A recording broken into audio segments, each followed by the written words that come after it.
When you put time and effort into developing the perfect strategy and it doesn't work, what do you do?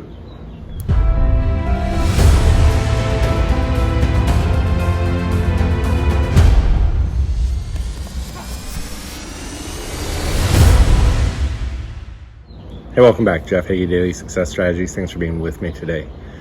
What do you do when you put time and effort into developing a strategy? It's perfect, but then it doesn't work.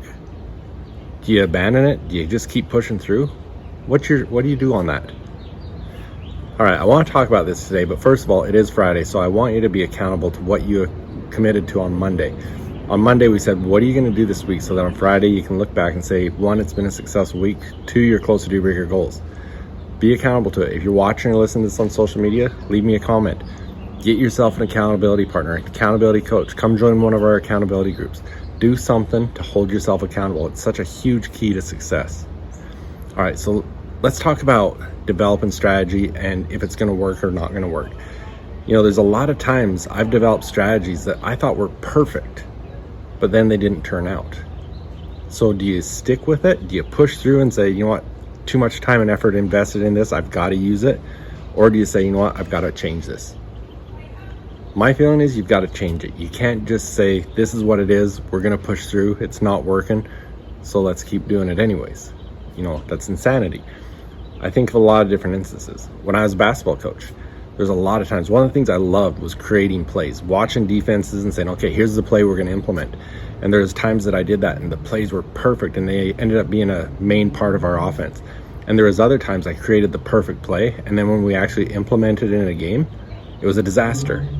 So I couldn't keep running that play or else we would lose. And so you've got to look at those things and figure out what works, what doesn't, what you've got to change so that it works for your situation. Now, the reason I bring this up is I had a client or a potential client talking to me about some of my coaching programs for his business and him personally. And he says, I want to know what every week's going to look like over the next 12 weeks. And I said, I can't do that. And he says, no, I need to know so I know if this is right for me. And I said, if that's how you need to have it, I've got some courses that you can go through and I can tell you what every module looks like. But from a coaching perspective, I'm going to do things different for you than I am for other clients. You're very different than these other clients over here. And so if I'm doing the exact same thing, it might get really good results for you, but not for the other person, or vice versa. I have to adjust what I'm doing to fit you specifically. You know, we might be working on specific things. We might be working on marketing and lead generation, but what's going to work for you isn't going to be the same as the next person. And he says, well, I need to know that. And it ended up, we're not a good fit for each other. I couldn't do what he wanted, and it just was, we were better to agree not to agree and move on. But one of the things I encourage you is, as you look at coaching programs, you've got to look at, is your coach going to be someone that's going to hold you accountable, that's going to help you grow, but is willing to be flexible in what they're helping you achieve? Because what works today isn't going to work tomorrow necessarily. Because even as an individual, my goal for you as I coach you is the person you are today is different than the person you're going to be in 12 weeks. Because when you look at a goal, you've got to become the person who can achieve that goal. And until you become that person, you're not going to do it. And so part of the process of the coaching is becoming that person. And part of the process as a coach, I'm going to learn things throughout the process that I can teach you in 12 weeks that I might not know anything about today. I study daily. I learn daily. And I'm not one that says everything's got to be my idea. If I'm studying something from someone and it's a great idea, I'm not going to hold it back from my clients because it wasn't my idea. I'm going to share it with them. You know, when I talk about my mindset journal, the whole idea of bookending your days, that comes from Darren Hardy. I didn't make that up. It's a great philosophy. It's a great system. I use it. I give him credit. There's a lot of things that I teach that are from other people. But that's the whole power of having a coach that's willing to do that, because the whole idea is to grow. The whole idea is to reach your goals. The whole idea isn't to give all the credit to a coach, because the coach isn't anyone they're not going to do it for you. They're going to help direct you. They're going to teach you. They're going to advise you. They're going to help you do things, but they're not going to do the work for you. They're going to help you any way they can, but you're still the one that has to become the person that can do the thing. Whether it's building a team, whether it's doing something specific, but it's going to be up to you. But not every situation is going to work for everyone. The things that you're doing, if they're not working, change.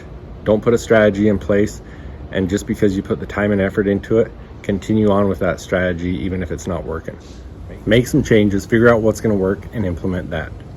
All right, thanks for being with me this week. Hope you've had a very successful week. Have a great weekend, and I'll be back on Monday. I've always known that accountability is important, and I thought I was pretty good at it. But it wasn't until I started to work with an accountability coach that I realized the true impact of accountability. Hi, my name is Jeff Heggie, and I want to tell you about our Jumpstart calls. These are quick 10-minute daily calls with other high achievers who are growing and transforming together. If you're serious about your goals and you want to achieve more in the next 90 days than you have in the past year, this is something that you really need to pay attention to. What you are doing is important, and this is a group that's here to help support you in all of your success. Our Jumpstart calls are designed to help you create and sustain consistent momentum in your life and in your business that will ensure that you hit your goals. It's easy to get tied up in the urgent things every day, but when you commit to focus on the important things, you can move mountains. You're going to grow with us. We're doing this together, and it's important. A simple 10-minute commitment each day is going to change your life. So if you're ready for a Jumpstart, come and join us. We're going to win together. Go to jeffsjumpstarts.com. Og Mandino said that the difference between those who have failed and those who have succeeded lies in the difference of their habits. Good habits are the keys to success. Many of the habits that will bring you success in life are easy to do, but they're also easy not to do. I developed the Mindset Journal so that I could easily implement powerful success habits into my daily routine. The power of the Mindset Journal comes from knowing your top priorities and scheduling them into your day. The power of the reticular activating system and its relationship to your goals, your mindset questions, and your daily accountability. So if you want to implement some quick and effective success habits into your daily routine, go to jeffheggie.com/mindset journal and get yours today.